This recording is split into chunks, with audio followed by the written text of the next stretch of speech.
साल 1947 था।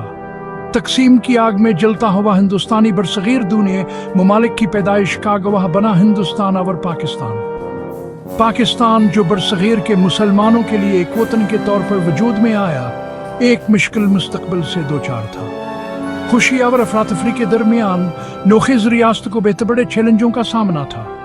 ऐसा है एक चैलेंज किया अपनी नोखिज फौज की सफ़ों से भरा, जिसने इसके बानी मोहम्मद अली जिन्नाह के इख्तियार को चैलेंज किया। मोहम्मद अली जिन्नाह जो कायद आज़म के नाम से रिवेर्ड थे, लाखों लोगों के आमेदों और आमंगों को अपने साथ लेकर चले। उनकी क़ियादत ने एक उम्मत की बुनियाद रखी जो आज़ादी और खुद मुख्तारी की इलामत बन गई। पाकिस्तान के लिए इनका विजन वाज़ेह था, एक सेकुलर जमहूरी रियासत जो के लिए मुसावात और इंसाफ की ज़मानत है। जिन्नाह का ख्वाब था कि हर शहरी को बिला तफरीक मजहब, रिंगुनसल बराबर के हुकूक मिले।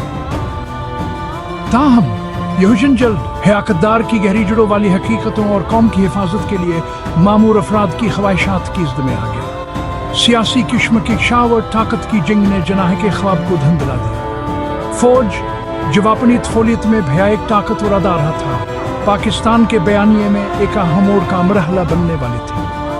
फौज की बढ़ती हुई ताकत ने सियासी मंजरनामे को तब्दील कर दिया और मुल्क की समत को नई राहों पर डाल दिया। मुहाज़राई की तफसीलात तारीखी बहस में लिपटी हुई हैं, ताहम इस कान चोड़ वाज़ेह है। यह एक ऐसी कहानी है जो वक्त के साथ साथ पेचीदा होती गई है, लेकिन इसका मरकज़ी नक्ता हमेशा एक ही रहा है। एक आला दर्जे का जर्नील फौज की समझी जाने वाली ताकत से मगरूर और ज़ाती अकायद से प्रेरित होकर जिन्नाह के बराह रास्त अहकम को मानने से इनकार कर दिया।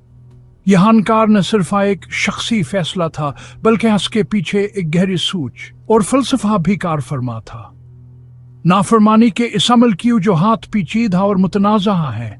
कुछ का कहना है कि यह एक ज़ातियाना का मसीला था, जबकि दूसरे इसको एक बड़ी सियासी चाल के तौर पर देखते हैं। कुछ लोगों का कहना है कि जर्नील एक खास नजरिए से मुतासिर होकर फौज को निकुम की तकदीर का हकीकी मुहाफिज समझता था। इसके नज़दीक फौज ही हुआ दादारा था जो मिल्क दरपेश चैलेंजेस का मुकाबला कर सकता था। दूसर लोग ज़ाती अज़ाइमा और इक़्तिदार के साख्त में फौज की बालदस्ती को कायम करने की ख्वाहिश की तरफ इशारा करते हैं। उनके मुताबिक यह जर्नील अपने ज़ाती मफादात को कौमी मफादात पर फौकियत देता था और इसकी नाफरमानियां इसका नतीजा थी। जिन्नाह अपनी खराब सेहत के बावजूद डटे रहे। उनकी बीमारी के बावजूद उनकी क़यादत में कोई कमी नहीं आई। वह अपने असूलों पर कायम रहे और अपनी कौम के लिए लड़ते रहे। एक बराह रास्त अहकम की नाफरमानी इनके इख्तियार के लिए एक खिला चैलेंज ने नोखिज रियासत की बुनियादों को हिलाकर रख दिया। यह नाफरमानी न सिर्फ एक फर्द की थी, बल्कि एक पूरे निज़ाम की थी जो तब्दील हो रहा था। इसके मुज़मरात बहुत दूर रस थे।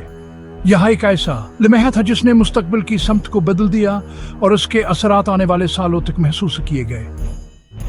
इसने एक खतरनाक मिसाल कायम की, दीवार में एक दरार पैदा की जो सुवेलिनात आर्टी को फौजी अज़ाइम से अलग करती थी। यह दरार वक्त के साथ साथ बढ़ती गई और इसने कौम की सियासत में एक मुस्तकिल तकसीम पैदा कर दी। असहम मोड़ ने कौम में सदमे के लहरें भेज दें, जिसने सुवेलिन हुकूमत और फौज के दरमियाना एक पेचीदा अकस रहंगामाखीज ताल्लुकात के बीज बुए। ये ताल्लुकात वक्त के साथ साथ मजीद पेचीदा होते गए और उनकी जड़ें तारीख में गहरी होती गई। ऐसा इब्तदाई इक़्तिदार की शमकश की बाज़गश्त पाकिस्तान की तारीख में गूंजती रहती है।